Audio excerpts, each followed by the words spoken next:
Hai semua, apa kabar? Semoga kalian baik-baik saja dan bahagia selalu ya. Malam ini aku bakalan bawain cerita tentang suara di kamar atas. Dengerin sampai habis ya.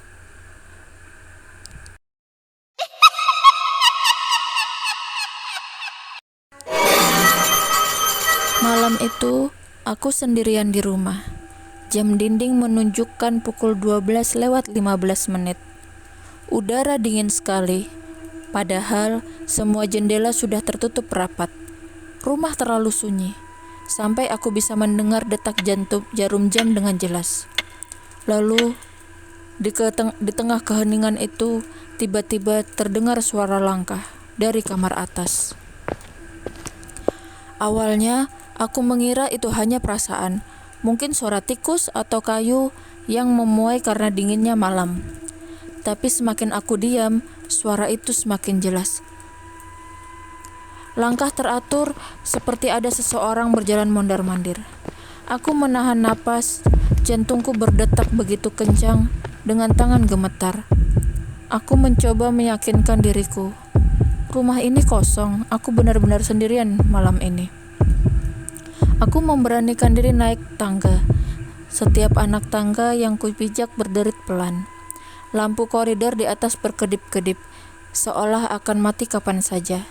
Saat aku sampai di depan pintu kamar itu, semua suara tiba-tiba menghilang.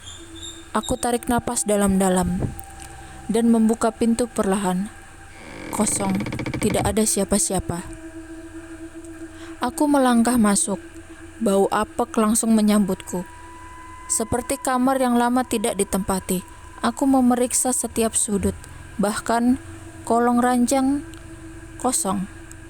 Tapi tepat saat aku berbalik, pintu kamar menutup sendiri dengan keras. Brak! Aku terkunci di dalam. Kegelapan menyelimuti ruangan karena lampu tiba-tiba padam. Aku meraba-raba tembok, mencari saklar, tapi tanganku malah menyentuh sesuatu yang dingin dan basah, seperti tangan seseorang. Lalu sebuah suara berat berbisik pelan tepat di telingaku. Pergi dari sini. Aku menjerit memukul pintu dan entah bagaimana akhirnya pintu itu terbuka.